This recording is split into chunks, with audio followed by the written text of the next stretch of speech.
Hola, muy buen día, queridos financieros. El día de hoy vamos a trabajar con un tema que les va a ser de vital importancia en sus vidas, sobre todo a los que como buenos financieros pues conocen además el derecho tributario, y en ese sentido, bueno, pues financiero que no conoce el derecho tributario, que no conoce el derecho patrimonial, que no maneja el derecho presupuestal, pues obviamente es un mal financiero, desde luego sin perder las partes, ¿verdad?, tan importantes para el sistema financiero mexicano, como es el desarrollo del derecho bancario y el derecho bursátil. A ese respecto, hoy vamos a manejar unos temas en los que he advertido a lo largo de experiencias en diferentes lugares que existe todavía confusión entre lo que pueden ustedes llamar beneficios, estímulos, subsidios y exenciones fiscales. Desde luego los especialistas van a decir que no existen confusiones y que de alguna manera pues todos estos temas los manejan perfectamente, lo cual me da mucho gusto. Así que dedíquense a difundir esa información, dedíquense a profesionalizar y a especializar a los futuros expertos y a los que ya son expertos a confirmar sus ideas y sembrar eso para un México mejor. Entonces, ante esta situación, pues vamos a entrar de lleno. Desde luego, si ustedes advierten lo que corresponde a los beneficios en la Constitución, pues van a advertir una serie de situaciones que probablemente los lleve a investigaciones. Y en este caso concreto, bueno, pues cuando hablamos de beneficios fiscales y si empiezan el estudio, desde luego, como debe de ser, ¿verdad?, por la Constitución, pues van a poder advertir que a este respecto, pues poco existe o nada existe, yo podría decir. Desde luego, pues ahí se advierten beneficios de otra índole, desde luego, como beneficios de carácter penal, beneficios de carácter laboral, en materia de radiodifusión y telecomunicaciones, desde luego van a advertir beneficios de carácter cultural, y entre otros, pues van a advertir que en las EPE, ¿verdad?, en las empresas productivas del Estado, también van a encontrar beneficios. Y ahí de alguna manera sí podría yo considerar que podrían tener un matiz fiscal, nada más que ahí tienen que ponerse de acuerdo, ¿verdad?, entre qué son las contraprestaciones, qué son los derechos, porque es la reforma, ¿verdad?, a la Ley Federal de Derechos a ese respecto. Y así, por el momento, en materia de beneficios de los contemplados en la Constitución, que es la Carta Magna, ¿verdad?, la norma superior, las normas superiores estipuladas para la constitución de un estado, de una nación, a ese respecto pues prácticamente podrían irlas descartando, pero vamos a ver si en realidad se deben de descartar, o vamos a ver si en realidad de alguna manera no se han hecho los estudios necesarios y suficientes a ese respecto. Por lo tanto, seguimos con esto. Si ustedes analizan de un diccionario, ¿verdad?, yo uso, ya saben, el de la lengua española, se va a desprender que pues un beneficio en general viene del latín, ¿verdad?, beneficium, y a ese respecto pues va a significar bien que se hace, o bien que se recibe, o es una utilidad, o es un provecho. Desde luego hay diferentes definiciones a ese respecto, y por eso es importante conceptualizar para nosotros entonces toda utilidad o bien que se obtenga o se reciba por parte del contribuyente derivado de la norma jurídica fiscal. Eso es muy importante, tiene que ser derivado de normas jurídicas y en este caso fiscales, pues es un beneficio fiscal. Pues así se deduce de una de las definiciones, naturalmente del propio diccionario, y entendiendo esto que en derecho es lo que compete por ley o cualquier otro motivo. Desde luego, en este caso, pues saben que el beneficio será al contribuyente, a la persona física o a la persona moral.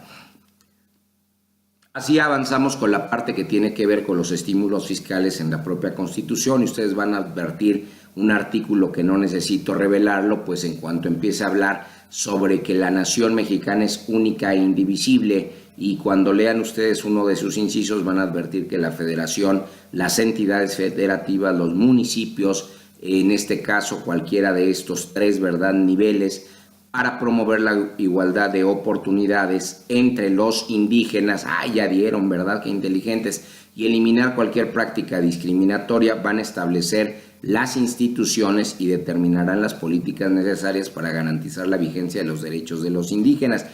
Desde luego también pues van a garantizar el desarrollo integral de los pueblos y las comunidades, de los cuales pues deben ser diseñadas y operadas conjuntamente con ellos. Si así siguen el análisis, cuando lean el segundo párrafo de este inciso, van a advertir que también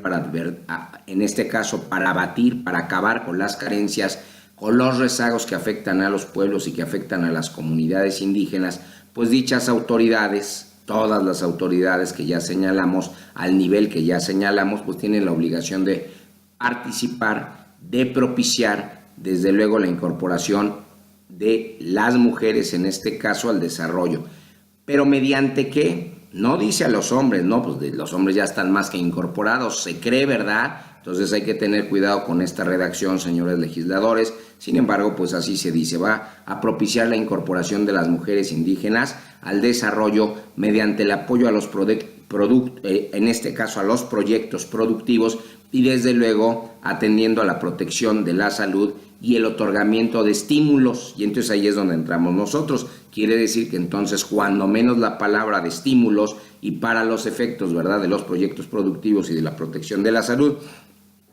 en este caso pues sí se les debe de otorgar, ¿verdad? Y habla de las mujeres, no debería de hablar nada más de las mujeres, tengan cuidado, para favorecer en este caso la educación y para favorecer la participación en la toma de decisiones relacionadas con la vida comunitaria. Entonces, en general, el concepto de estímulo, que sí se podría advertir desde luego desde el punto de vista fiscal, pues a este tipo de personas con relación al pago de sus impuestos, pues naturalmente de sus contribuciones, naturalmente que podría otorgarse ese tipo de estímulo reconocido, ¿verdad?, en el código correspondiente. A este respecto, en una fracción posterior o varias fracciones posteriores van a advertir que apoyar las actividades productivas y apoyar el desarrollo sustentable de las comunidades indígenas, dije sustentable, no sostenido, sustentable, mediante acciones que permitan alcanzar la suficiencia de sus ingresos económicos. Entonces sí estamos atendiendo, ¿verdad?, a lo económico, sí estamos atendiendo a la riqueza, a la hacienda, a las finanzas, a lo privado. Desde luego se va a lograr mediante la aplicación de estímulos para las inversiones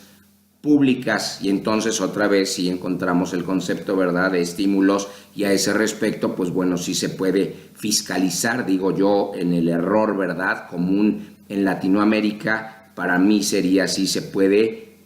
en este caso, tributar, ¿verdad? A este respecto, naturalmente, va a ser mediante la aplicación de estímulos para las inversiones privadas que se propicien, entonces no nada más para las públicas, ¿verdad?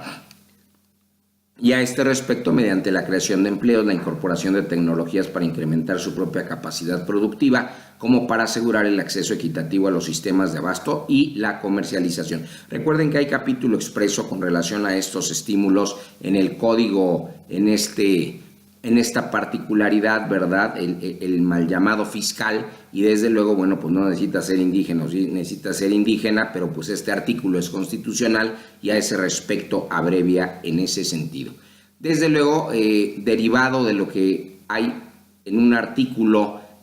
constitucional, y en cuanto escuchen los conceptos van a saber a cuál me refiero, pues se desprende, ¿verdad?, que los servidores públicos de la Federación, los de las entidades federativas, los de los municipios, los de las demarcaciones territoriales de la Ciudad de México, los servidores públicos de las entidades, ¿verdad?, y los servidores públicos de las dependencias, así como las administraciones paraestatales y en este caso sus administradores paramunicipales, o sea, en auxilio de las municipalidades, naturalmente los fideicomisos públicos y las instituciones y los organismos autónomos. No habla de órganos constitucionalmente autónomos, habla de organismos y órganos. Ya tenemos un video a ese respecto, ¿verdad?, de las diferencias. Y cualquier otro ente público recibirán una remuneración adecuada. Pues ya sé de qué artículo está hablando, ¿verdad? Si están hablando de remuneración. Lamentablemente a veces pues se desconoce, ¿verdad?, que es una remuneración, y en ese sentido pues hay que tener cuidado. Desde luego, la remuneración,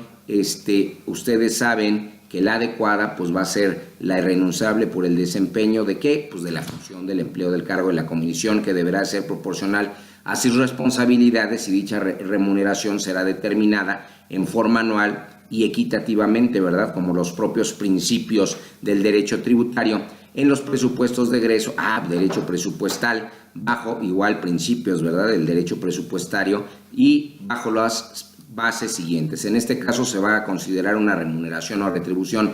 toda percepción en efectivo o en especie, incluyendo dietas, aguinaldos, gratificaciones, premios, recompensas, bonos, estímulos, cuidado, estímulos, y desde luego pues es otra clase de estímulos, o serán los estímulos fiscales o es otra clase de estímulos. Hay que tener cuidado a ese respecto, las comisiones, las compensaciones y cualquiera otra, con excepción, y entonces aquí entra en verdad, de los apoyos y con excepción de los gastos sujetos a comprobación que sean propios del desarrollo del trabajo y los gastos de viaje en actividades oficiales. Entonces, dentro de todo esto no se va a considerar, ¿verdad?, remuneración o retribución de toda percepción, todo lo que dijimos sí y lo que al final dijimos como los gastos sujetos a comprobación que sean propios del desarrollo del trabajo y los gastos de viaje en actividades oficiales, esos no, y sin embargo, pues recuerden que esos en ocasiones y dependiendo del kilometraje los podemos hacer deducibles de impuestos. Naturalmente les agradezco, pongo sus órdenes, saben que soy Alex Paz, que PG Lawyers está para servirles y les deseo que tengan muy buena tarde. Hasta pronto.